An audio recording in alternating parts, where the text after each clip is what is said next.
এখানে science show.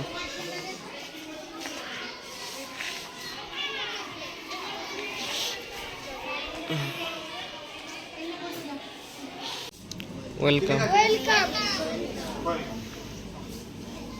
তো এটা কিভাবে হলো আমাদের একটু বুঝতে হবে।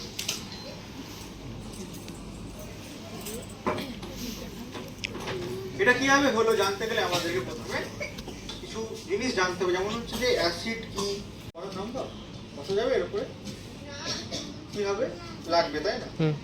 লাগবে। এখানে একটা চেয়ার আছে, পেরেকের চেয়ার, এর উপর বসা সম্ভব? হ্যাঁ সম্ভব। বলা সম্ভব কে বলছে? হাত তোলো। সম্ভব।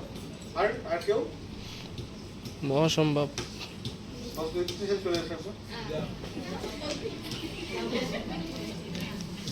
আস্তে আস্তে আস্তে আস্তে বসো, আস্তে আস্তে আস্তে পাটা তুলে দেখিয়ে দাও। বসা সম্ভব? এটা আসল প্রেগনেন্সি দেখিয়ে দাও, বলে দাও একবার হাত দিয়ে। কি বলে আসল বটে তো? আচ্ছা বেশ। লাগছে? পাটা তুলে দিই। লাগছে? লাগে না। সত্যি বটে, দেখে নিন একবার প্রেগগুলো সত্যি তো?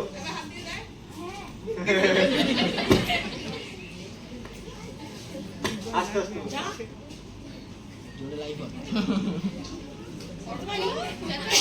লাগছে না তো? বেশ, পাটা ই করো।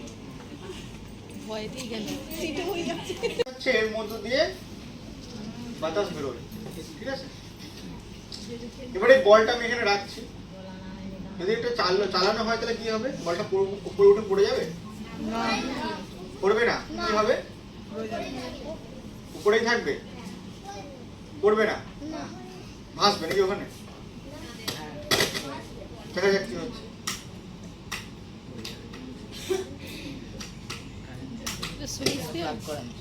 পাটফের মধ্য দিয়ে এর বেগটা প্রচন্ড বেশি, বেশি না? প্রচন্ড বেশি, অর্থাৎ এর চারিপাশে বাতাসের বেগও বেশি, তার মানে এখানে চাপটা কম, প্রচন্ড কম চাপ। কিন্তু একটু দূরে চাপটা বেশি, বাইরের চাপে এখানে কোনো ব্যক্তি দাঁড়িয়ে থাকলে বাইরের চাপে ঠেলে দেবে, যার ফলে ট্রেনের সঙ্গে অ্যাক্সিডেন্ট হয়ে যাবে।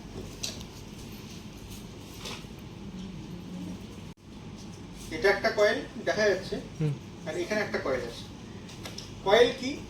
কয়েল মানে হচ্ছে একটা তারের কুণ্ডলী, একটা বড় তার, এটা তামার তার, বড় তামার তার, জাস্ট পাকিয়ে পাকিয়ে জড়িয়েছি এখানে, আর কিছু নেই, জড়িয়েছি। একটা তারে দুটো প্রান্ত থাকে, দুটো প্রান্ত থাকে একটা তারে, সেই দুটো প্রান্তকে আমি বলগুলোর সঙ্গে কানেকশন করে দিয়েছি, ঠিক আছে? এখানে একটা বড় কয়েল, বড় কয়েল মানে এর তারের পাক সংখ্যাটা একটু বেশি, মানে একটু বড় তার নিয়েছিলাম, তাই এটা বড় কয়েল, এবং যে দুটো প্রান্ত বেরোবে সেই দুটো প্রান্তকে আমি কারেন্টের সঙ্গে যুক্ত করে রেখেছি, অর্থাৎ এখানে কারেন্ট দেওয়া সম্ভব, এখানে কারেন্ট দেওয়া সম্ভব নয়, ঠিক আছে? চলে এসে এবার ধরুন যদি আমি এখানে সুইচ দিতে হয় কি হবে? কারেন্ট চলে যাবে, যাবে তো? তাহলে এখানে শর্ট মারবে হাত দিলে?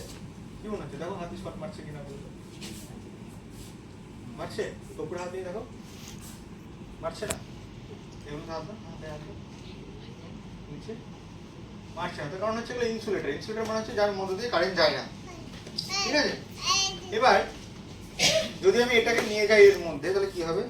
এটা এখানে নিয়ে দেখো, করে এর মধ্যে ঢোকাও,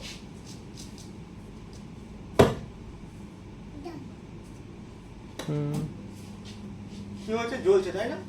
এবং দেখুন একটু দূরত্ব যদি আমি বাড়িয়ে দিয়ে থেকে, তাহলে কি হচ্ছে? পাওয়ারটা কমে যাচ্ছে, কাছে নিয়ে গেলে পাওয়ারটা বেড়ে যাচ্ছে, তাই না? কাছে নিয়ে গেলে পাওয়ারটা বেড়ে যাচ্ছে। ব্যাপারটা হচ্ছে কিভাবে এটা জ্বলছে?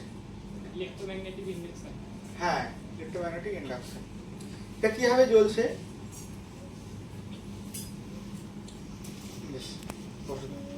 এটা কিভাবে জ্বলছে এটা বুঝতে গেলে আমাদেরকে একটু সেই জিনিস জানতে হবে। বোতলে জল ভরা আছে, মাঝখানে একটা কানেক্টর, কানেক্টর মানে হচ্ছে এই জলটা এখানে যায়, এই জলটা এখানে আসে, ঠিক আছে?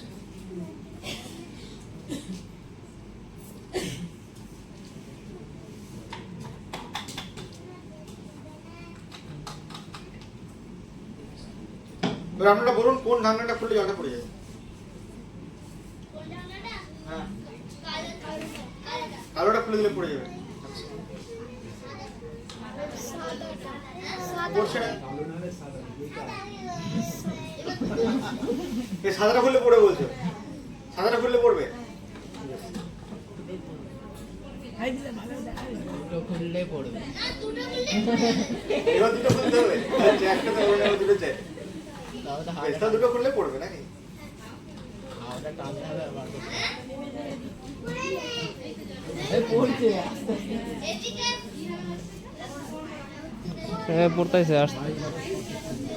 এখানে কারেন্টের পাইপ লাগানো আছে একটা।